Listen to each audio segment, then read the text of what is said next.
So, welcome everyone. I'm Alexander Mihalcea, and today we have one of the industry leaders, Charles Allard, founder of Delvify. Welcome, Charles. How are you doing today? Thank you, Alex. Doing very well. It's a beautiful day. Awesome, awesome. So, I'm excited to have you on the podcast today, and I'm sure you're going to be of great value for the audience. Now, before we dive in, could you give us a quick overview of what Delvify does? Certainly. Delvify is a B2B SaaS software company.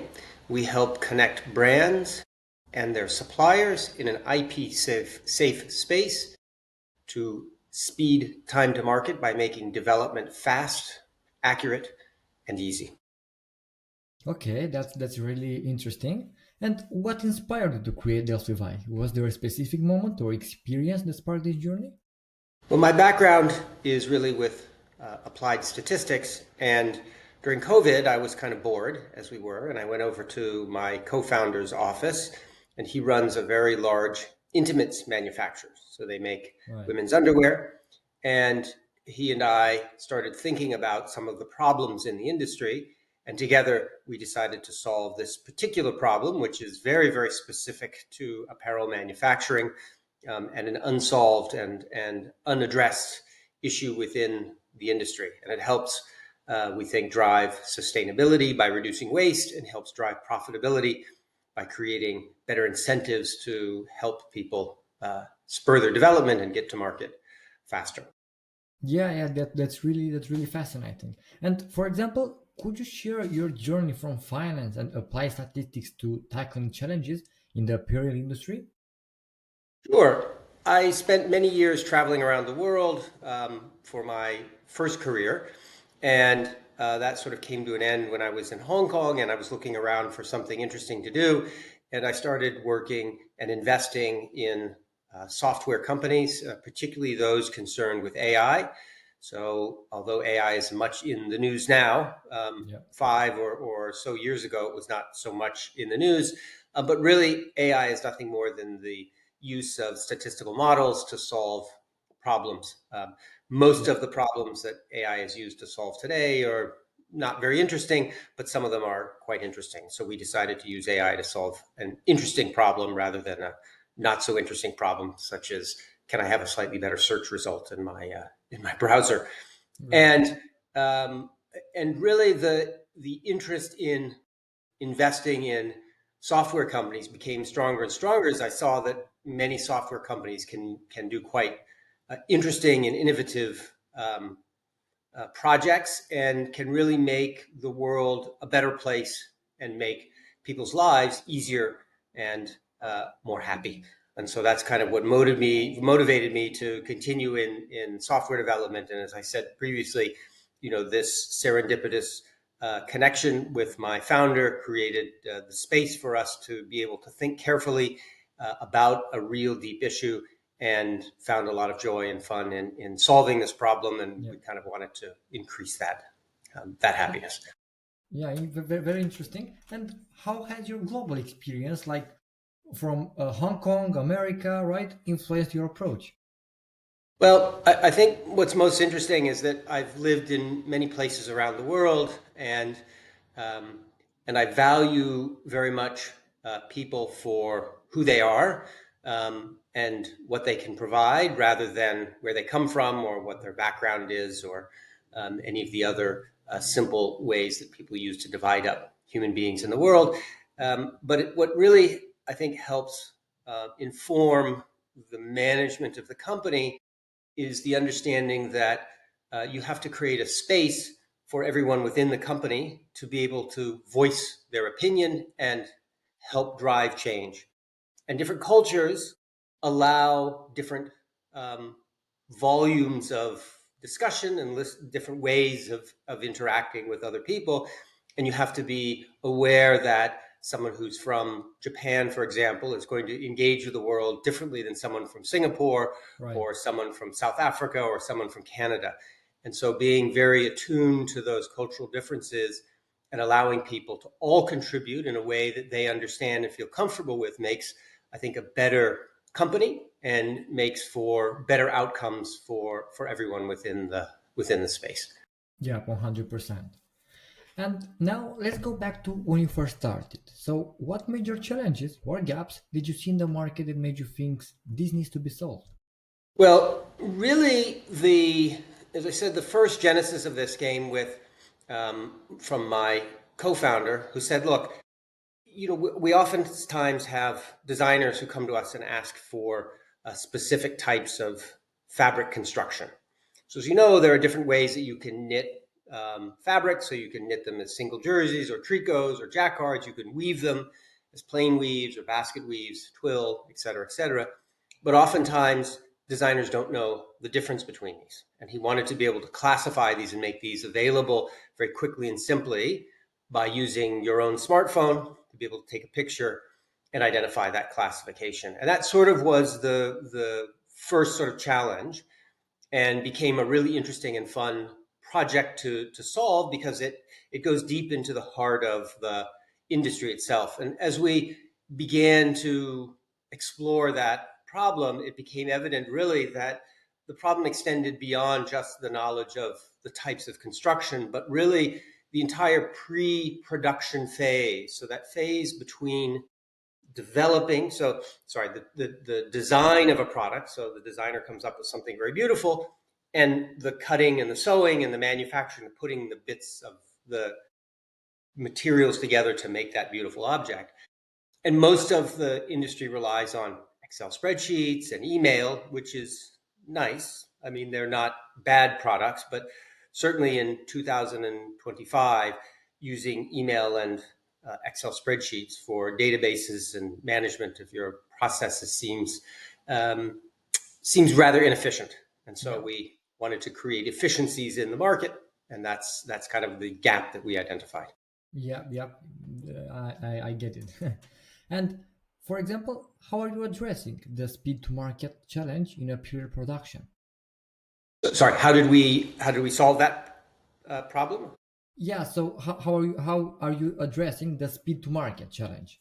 So really, for us, the problem of the speed to market is this slowness associated with inaccurate email conversations. So the Mm, collaboration that's really needed to drive new and innovative designs and fabrics often breaks down when someone has to email someone, and the answer is not perfect to whatever that person was thinking. And remember, this is a global industry, so people are oftentimes in different time zones.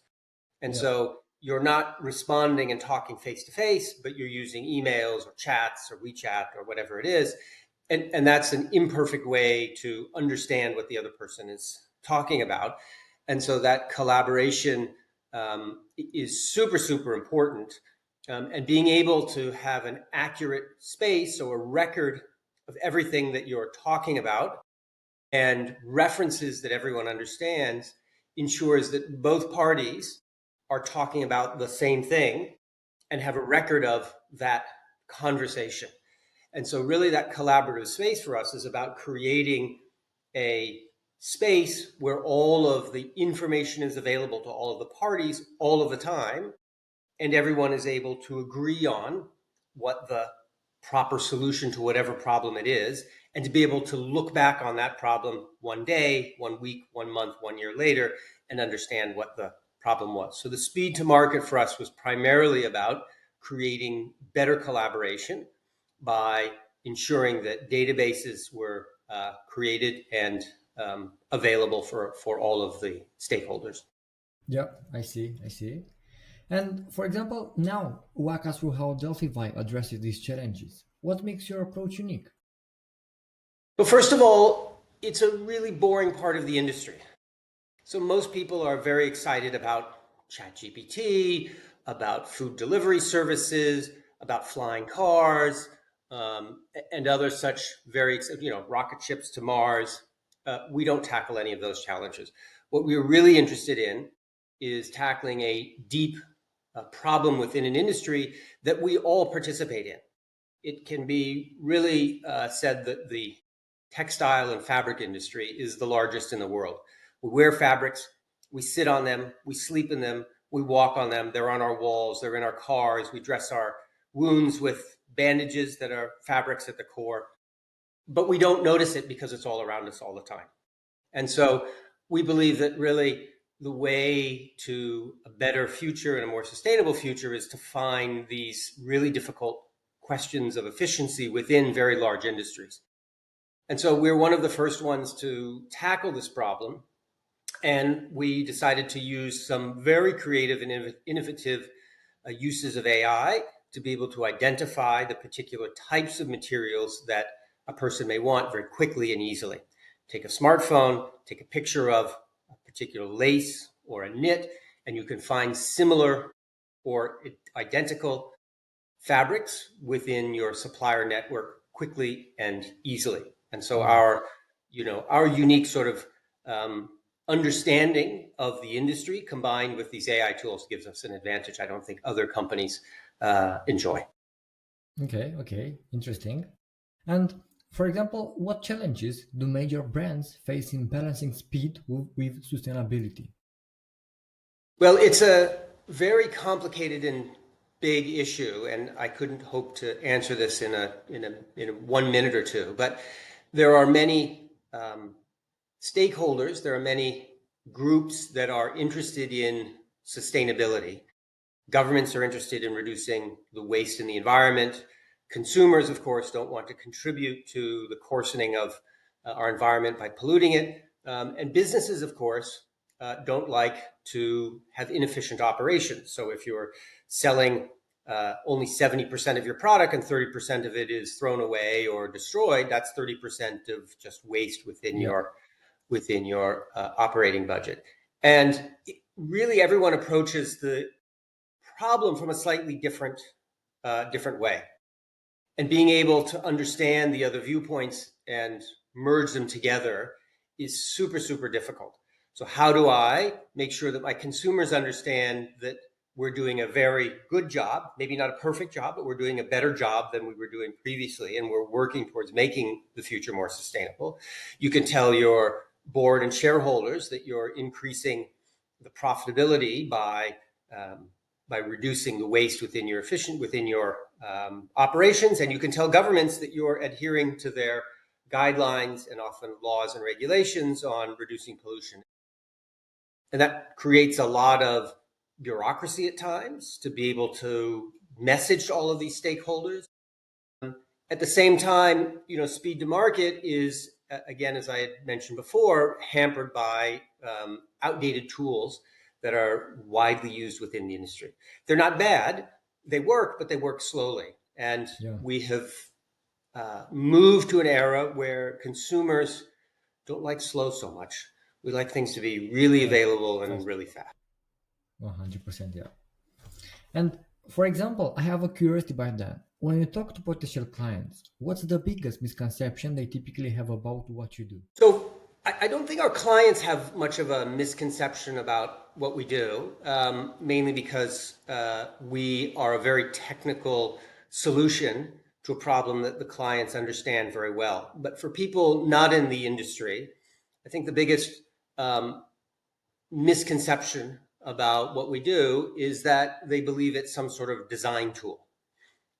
We really firmly believe that design is best left to designers, that very good designers have a unique way of expressing their emotion through the creation of new and beautiful objects. And in this Yeah. case, because we're in the apparel industry, of new garments that we adorn ourselves with. I don't believe that a very good designer really needs to have some sort of Gen AI tool to tell them how to make a product. I think they have plenty of ideas on how to make it themselves. Maybe there are tools that they can use to bring their ideas to life. But we certainly are not, we don't want to impinge on any designer's ideas. We want to help them bring their ideas to life and make it faster. Okay, okay, I get it. And also, could you share a specific success story of a client who saw significant results using your solution? Sure. So we like to think that all of our clients are good users and happy with what they do. But I think the most important role that our product brings is, again, is this collaborative speed to market.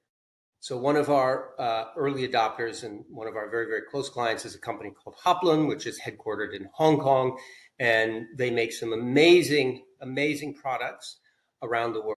We were able to take about 10 years of their print patterns and digitize them and make them available instantly to all of their designers. So that allows designers who want to look through past catalogs, print design, to quickly and accurately find similar or existing products that would fit their own ideas of what they wanted to use in new products. And this has reduced the speed to market significantly. And it's an example of how digitization can really ensure that your operations are efficient and give you the tools that you can't do as a human being. In other words, if I have 10,000 or 20,000 or 30,000 different print samples, I cannot possibly look through them myself one by one, but a machine can do that Yeah, very, very quickly for yeah, I agree. And also, these solutions improve both sustainability and profitability. So we're very interesting in, look, we're a capitalist company, right? We believe the capital markets are the way that we can improve the livelihood of our people and our employees and our consumers and our customers. Um, and that's really through efficiency. And efficiency comes out in two ways. Because if I'm a company, I really, really, really want to not waste anything. I don't want to make something someone doesn't buy because that's just a waste of money. Now, if I'm able to make products that people buy and love and use for a long time, fantastic. That means that my margins go up because I'm not producing things that people don't want and I have to throw away. Right. And it also means that the products we're producing are more sustainable because people are using and loving them over a longer period of time. Okay, okay, I see. And now, looking at a broader industry, what key trends are you seeing emerge? Well, I think the idea of trends is a little bit difficult at this point because we're, one of the largest markets in the world. The United States is currently trying to decide on what exact tariff rates they should charge everyone else in the world. And so Yeah. this is leading to uncertainty in orders and difficulty in planning supply chains. So the trends are less clear in the short term for the industry, but in the long term, it's clear that the industry is beginning to understand the power of software, the power of automation, and that there's a great, great amount of effort and new research in 3D modeling. Some of it is quite an old technology, but there are some new applications of this. There are new and interesting processes around the production, so time, labor studies. For example, software that allows you to efficiently cut a piece of cloth, so you're not wasting anything extra and you're getting the maximum use for the cutting. There are other ways that you can embrace efficiency in delivery, so having routing and very difficult to parse, but very important delivery options for your products. And on the retail side, of course, we've seen an enormous rise in e-commerce over the past 10, 20 years. Right, right, right, right. Thank you for sharing those insights about you, about your company, and about the whole story. And thank you for this amazing podcast session.